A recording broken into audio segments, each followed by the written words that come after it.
Dear Princess Sunbutt, Letter 88.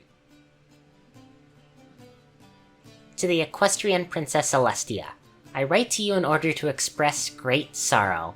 It seems the Nito burrito my friend Anonymous speaks of does not exist in this world.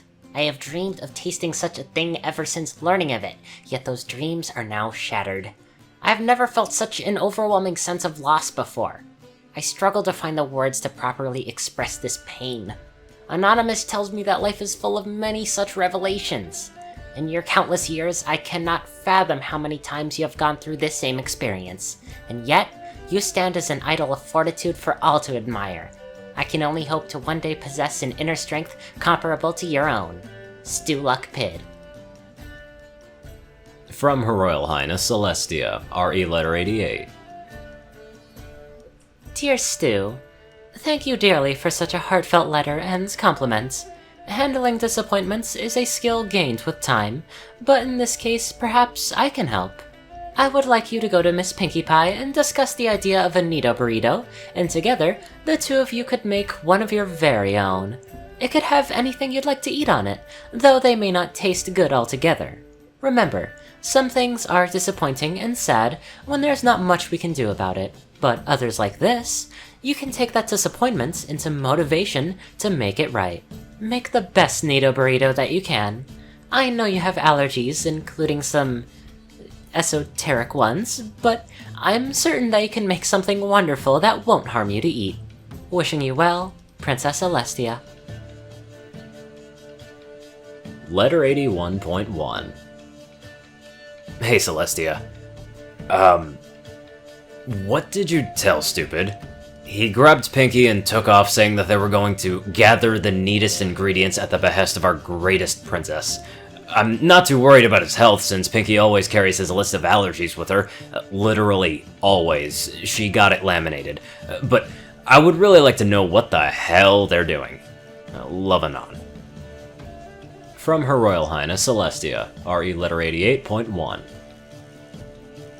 Dear Anon, I simply told him that though he was disappointed at the lack of a Nito burrito, he should go out and invent one so that he doesn't have to feel disappointed anymore. It does not surprise me Pinkie is helping with this, of course. I hope you're doing well, Celestia. P.S.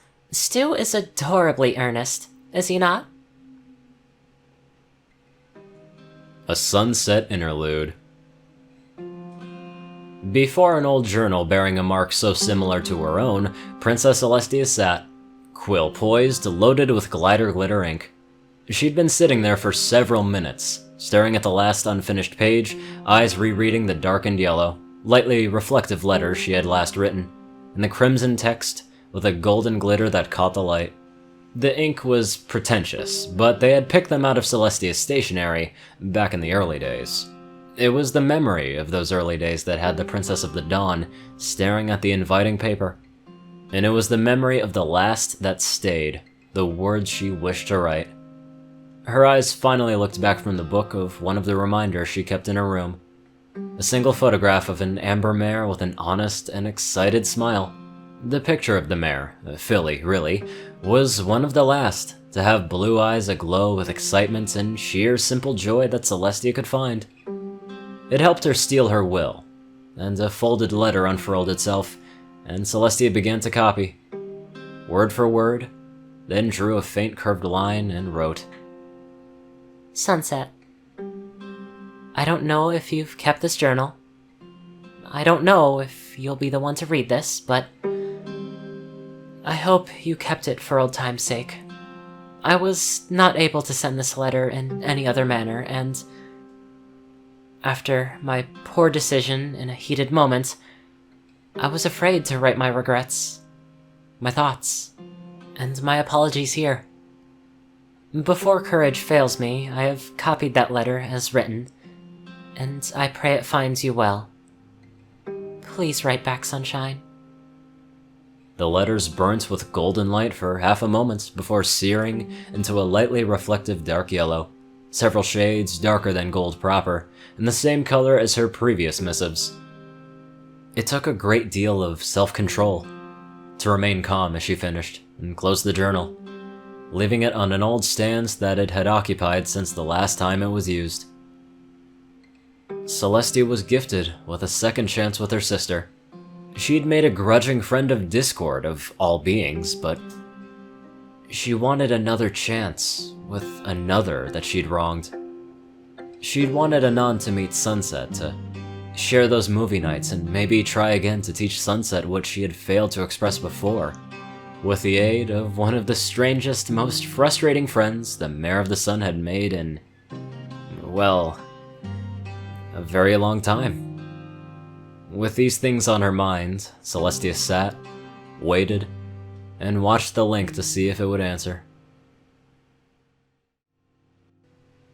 Well, that was very sweet at the end. It's always those little things that just make our days. Anyway, I'd love to give a very special thank you to my sweet donators: Yoshi Super Saiyan 2, Peter Coulthard, Dash of Evergreen, Dresdon, Dospo, RuneScythe 9852, CourierCruz CI, Dwight Cornel, Gaggy, Secret Moon, Orienpax Kaiju, Starlight Glimmer, David D. Sanchez, Trey, Pokekiller Zach, Soul Dragon, Deck Britain, Joe Pierce E, and Reno. Thank you all very much for watching this video, and I will see you all in the next one.